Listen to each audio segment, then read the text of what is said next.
गोकर्ण की कथा में भी इसका बड़ा महत्व है। गोकर्ण की कथा में देखिए, आत्मदेव नाम के एक ब्राह्मण थे, अपनी पत्नी धुंधली के साथ रहते थे।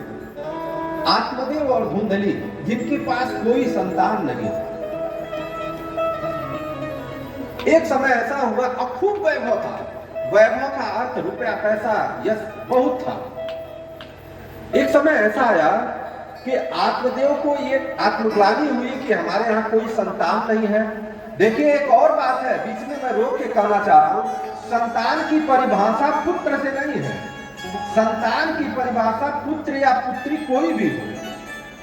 और जो संतों ने कहा है कि जैसा कि एक आडंबर लोगों ने कहा कि लड़का नहीं होगा तो तारेगा नहीं, कहीं ऐसा लिखा ही नहीं है। श्रीमद् भगवत महापुराण को अक्षरशः पढ़ा है हमने प्रभु के कृपा से, श्रीमद् भगवत गीता, श्री रामचरितमानस, और जो हमारे बड़े संत हैं, विश्व स्तरीय संत हैं, उन्होंने भी कहा कहीं ऐसा नहीं लिखा है। लेकिन हमने एक व्यवहार बना लिया। और आज से आप लोग ध्यान दीजिए कि अपने बच्चे का नाम, जिसका भी नाम बदलना हो, छोटे बच्चे का नाम अभी से बदल करके 3, 6, 9 अंक वाले नाम में ले ही जाइए। देख लीजिएगा कि उसके अंदर भागवत कर्म प्रारंभ हो जाएगा अपने आप, और श्रेष्ठ बनेगा। जिस क्षेत्र में जाएगा श्रेष्ठता की तरफ जाएगा। वही बात हुआ, आत्मदेव को ग्लानि हुई, आत्मदेव घर से निकल गया। कहा कि हमारे पास संतान नहीं है, इतना वैभव मैं लेकर के क्या करूंगा। और निकला तो बाहर जाकर के बागीचे में एक तालाब के किनारे बैठा था। वहां पर देखा कि कुछ ऋषि लोग आए हैं और पानी पी रहे हैं, और ये चिंतित बैठा हुआ है। जब लोग पानी पी चुके, तब ये जा करके उनसे कहा कि देखिए महाराज जी, हम देख रहे हैं कि आप लोग बहुत तेजस्वी ऋषि हैं, अगर आप तेजस्वी हैं तो हमको एक संतान दिलवा दीजिए। वो कह रहे भाई, संतान कोई खेत थोड़ा है कि ऐसे संतान दिलवा दें। ऋषियों ने जब अपने अध्यात्म से देखा तो कहा कि तुम्हारे योग में संतान है ही नहीं। उन्होंने कहा कि देखिए, आप बेकार की बात कर रहे हैं कि हमारे योग में संतान है नहीं। अरे ये कहिए कि आप लोग कुछ जानते ही नहीं। फिर ये कहा कि आप हमको संतान दे दीजिए, तभी हम मानेंगे कि आप ऋषि महर्षि तेजस्वी इतने हैं, संतान का आशीर्वाद दीजिए। उन्होंने कहा देखो, संतान का आशीर्वाद तो दे देंगे, परंतु बड़ा धैर्य रखना पड़ेगा। क्या कि ये आशीर्वाद देंगे, तुम्हारी पत्नी जो है, उस पत्नी को जब तक संतान वो प्राप्ति नहीं हो जाती है, तब तक केवल और केवल भागवत कर्म करना। भागवत कर्म का आध्यात्मिक कार्य, भगवान का भजन हो, अच्छा अच्छा भोजन करें, अच्छा अच्छा भजन करें, अच्छे कार्यों में रहें। वो कहे आप दीजिए तो उन्होंने एक फल दे दिया। और इनकी पत्नी की स्थिति आती कि बहुत झगड़ालू थी। जिसके घर में कोई महिला, भाई जान लीजिए, जिसके घर में कोनो महिला झगड़ालू होकर पूरा घर डिस्टर्ब रहा, नहीं रहना डिस्टर्ब, पूरा घर, एक आदमी, महिला चाहे पुरुष, केहू एक आदमी झगड़ालू रहे तो पूरा घर डिस्टर्ब है। वही हाल था। पत्नी कर्कश टाइप की थी। इसीलिए माता की पूजा क्यों होती है कि माता की, देखिए, नारी की पूजा इसलिए होती है कि नारी की आवाज निकल जाए तो बहुत व्यथा में जो व्यक्ति है वो भी आनंदित हो जाए, ऐसा भाव होना चाहिए। इसलिए नारी की पूजा होती है। और नारी अगर कर्कशा है तो समझ लीजिए किसी जन्म में उसने बहुत बड़ा घोर पाप किया है, दंड मिला है उसको। और पुरुष अगर पुरुषार्थी नहीं है तो समझिए उसने बहुत बड़ा पाप किया है, दंड मिला है। पुरुष की पहचान उसके पुरुषार्थ से होती है, नारी की पहचान उसकी शीलता, शालीनता और प्रेम सद्भाव से होती है। और ये धुंधली, खूब पैसा तो था लेकिन उतनी ही कर्कशी थी। ले जाकर के इन्होंने फल दिया कि एक ऋषि मिले थे, उन्होंने कहा है कि इस फल को खा लेंगे तो आपको संतान हो जाएगा। और कर्कश, मान लीजिए किसी घर में कर्कश महिला हो और उनका बड़ा पूजा पाठ में ध्यान न हो, ले जाके कोई फल दे दे कि है खा ला दवाई, और ये दवाई से हमारे संतान पैदा हो जाएगी, तो कहीं दिमाग खराब हुआ, बड़का भेल बड़ा दवाई, मतलब 10-20 बात तो उनके कही दिए तुरंत, तो डिस्टर्ब तो इसे हो जाइए। उसी तरह से धुंधली ने भी कहा आकार, फिर लास्ट में कहा बहुत अनुरोध पर उसने कहा कि ठीक है, अच्छा हम खा लेंगे, दीजिए। ले जाके उसने रख दिया और अपने उनकी बहन थी, बहन से कहा कि हे देखो हमारे जब बाणे वे तो फल ले आए बाणे और फलवा कहता ना कि एक खैले के बाद संतान हो जाए, ऐसा न हो सकला का। तो कहीं देखो का जनी साधु महात्मा लोग को जोग टप करके दिले ओखे अब पता चले खा लो तुम्हारे बुद्धि हीरा गया तब फलवा दे द गाय गैया जो तोरे समनवा बा वो गैया के फलवा खिया चुपचाप जो रोके कोई वही कोई गैया मरी चाम। देखिए कितनी मतलब कितनी बुद्धि विकृत है कि गैया के दान होके कोई होई, लेकिन उसी से उसका तारण भी होना है। और देखा ऐसा था कि हमारे संतान होके वाला बाप हम इस संतान के तुमके दे देगा और तू तौले संतान भैले का नाटक करेगा। नाटक का अर्थ कि 3 दिन 4 दिन 5 दिन के बाद तू ये देखिए कि हाँ हमारे संतान होके वाला बाप। यही हुआ, धुंधली ने शुरू कर दिया जैसे भी नाटक किया हो, भाई पेट में कपड़ा बांध करके धीरे धीरे कपड़ा बढ़ा करके चाहे जैसे भी हो, और नाटक शुरू कर दिया। और इधर गौ माता ने उस फल को खाया और जब उनकी बहन को संतान हुआ तो रात्रि के समय वह संतान ले आई अपने पास। और रात्रि के समय ये बता रही नहीं अपने पति को कि हमारा संतान हो गया, भाई तो सब नाटक था। ले आई और सुबह कहीं हमारे संतान हो गए। पति को थोड़ा सा संदेह हुआ कि भाई रतिया कोनो हलचल भइल नहीं तो इनकी संतान कैसे हो गई, लेकिन इतनी कर्कशा थी कि वो चढ़ बैठी बस मान गए कि हाँ ठीक है, हाँ भाई भाई भाई मान लीजिए होता है ना कि घर में अगर टाइट रहे तो थोड़ी बात संदेह आप उत्पन्न करेंगे, तुरंत टाइट कर देंगे, बस हाँ कहीं भाई ठीक है जम कर दो कौन है सही, अब वो मान ली। और इधर गौ माता ने जो खाया था, गौ माता जी को भी संतान पैदा हो गया मानवीय रूप में। अंतर बस इतना था कि जो उनका कान था, उस बच्चे का कान था गाय के कान की तरह से था। और यह क्योंकि इसकी जो बहन थी पूरी प्रक्रिया ही गलत हुई संतान के लिए, इसीलिए गर्भ स्तुति की जाती है। अभी जब हम लोग श्री कृष्ण जी की जन्मोत्सव मनाएंगे, कम 3 दिन में सब मना लेना है, तो जन्मोत्सव मनाएंगे तो माता देवकी जी के गर्भ में जब श्री कृष्ण जी आएंगे तो गर्भ स्तुति होगी, तो गर्भ स्तुति की जाती है। तो यहाँ पर तो सब उल्टा पुल्टा हुआ था, उसकी भी बुद्धि विकृत थी उसकी बहन की, और धुंधली जो थी उसकी तो थी, तो धुंधकारी उसका नाम रख दिया। कहा कि हमारा लड़का है, हमारे नावे से मिलत जुलत नाम रही, भाई ये धुंधली रही है, उसका नाम धुंधकारी। नमवे कितना भयानक बात, धुंधकारी नाम रख दिया। अगर ज्योतिष गणित भी देखेंगे तो नाम ही उसका पतन की तरफ ले जाने वाला था।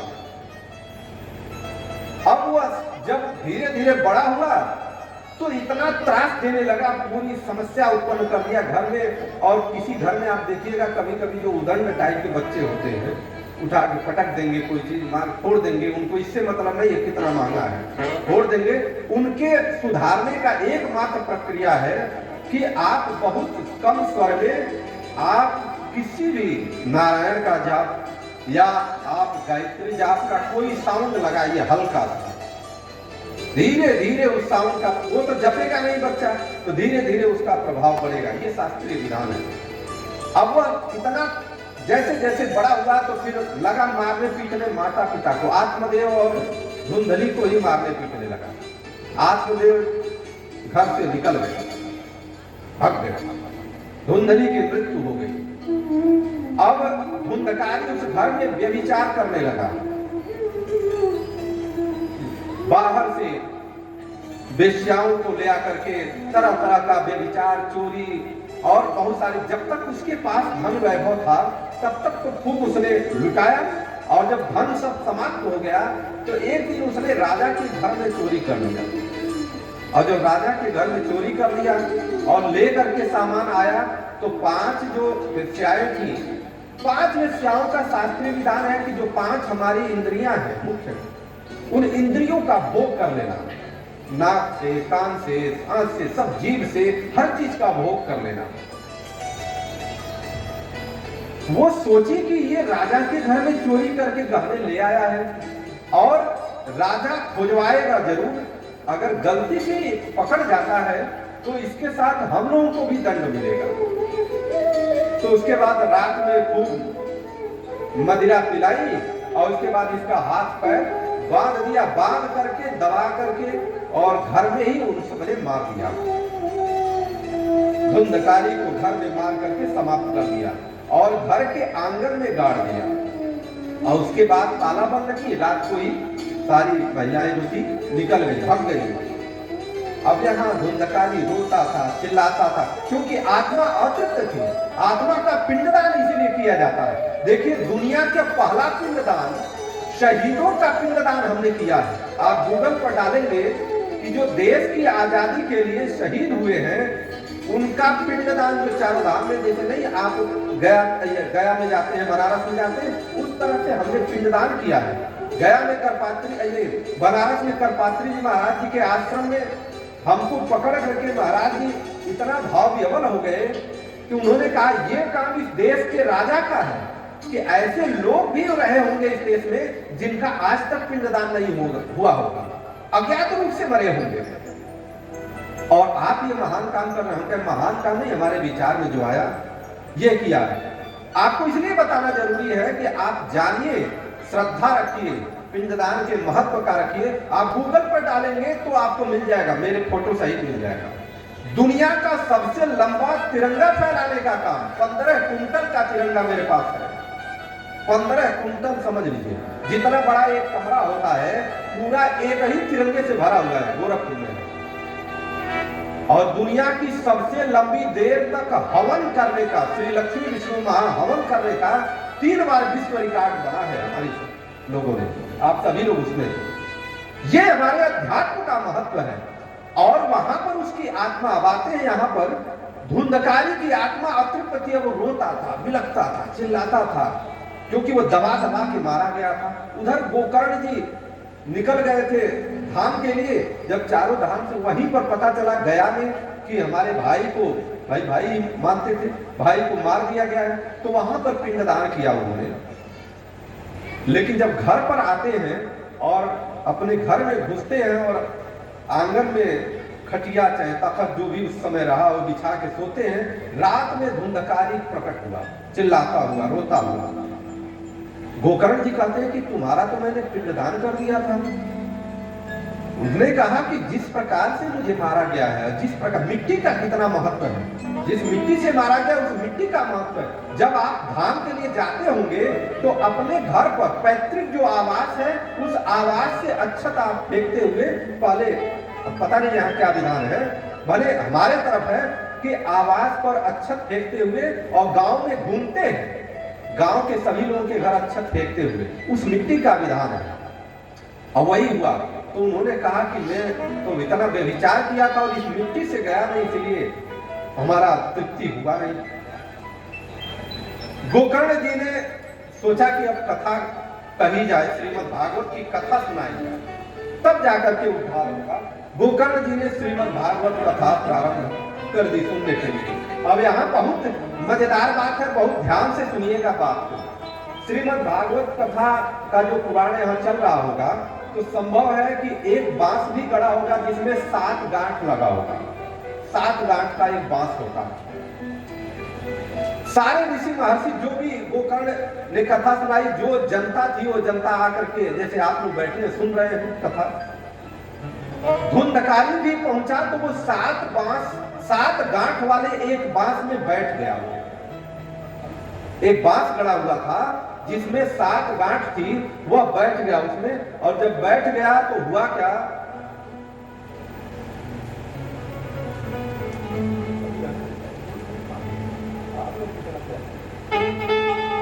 बोल रहे हैं हम प्यास गए, भाई बोल रहे हैं हम प्यास लग रही है। देखिए शास्त्र का, भागवत का एक बहुत सुंदर विधान है। अगर विधान से हम चलते हैं तो हमको चलना चाहिए, इसका लाभ मिलेगा।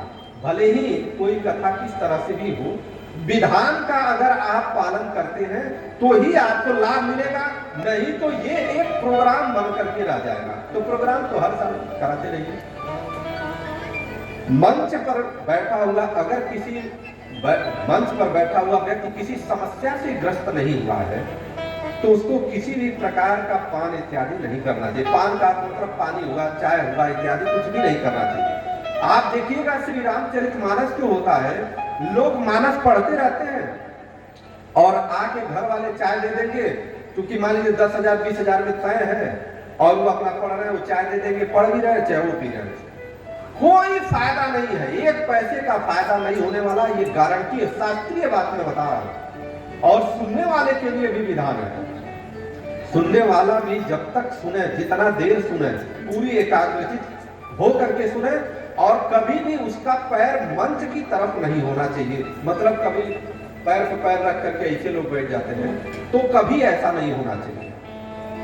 आगे आते हैं, अब कथा गोकर्ण जी शुरू कर दिए।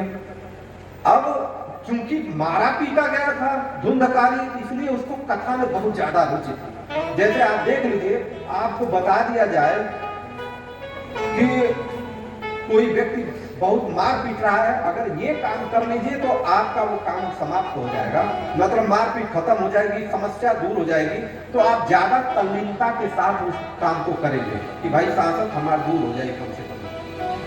गोकर्ण कथा सुन रहा है और एक दिन की कथा समाप्त हुई तो बांस की एक गांठ टूट गई, दूसरे दिन कथा समाप्त हुई, दूसरी गांठ टूटी, तीसरे दिन तीसरी, ऐसे 7 दिन कथा चली।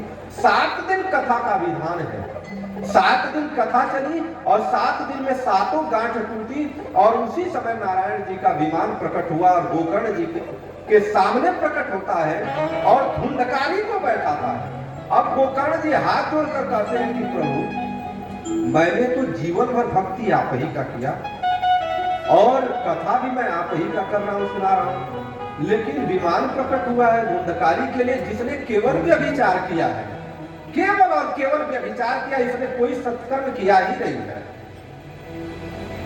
तो नारायण क्या कहते हैं, नारायण के जो पार्षद हैं वो क्या कहते हैं, इसने भले ही जीवन भर व्यभिचार किया है, लेकिन जो श्रीमद् भागवत महापुराण की कथा चल रही थी, उस कथा में एक पल के लिए भी इसने अपने चित्त को कहीं और नहीं जाने दिया है, एकाग्रचित होकर के अपने चित्त को एक जगह टिकाए रखा है, केवल नारायण के लिए टिकाए रखा है।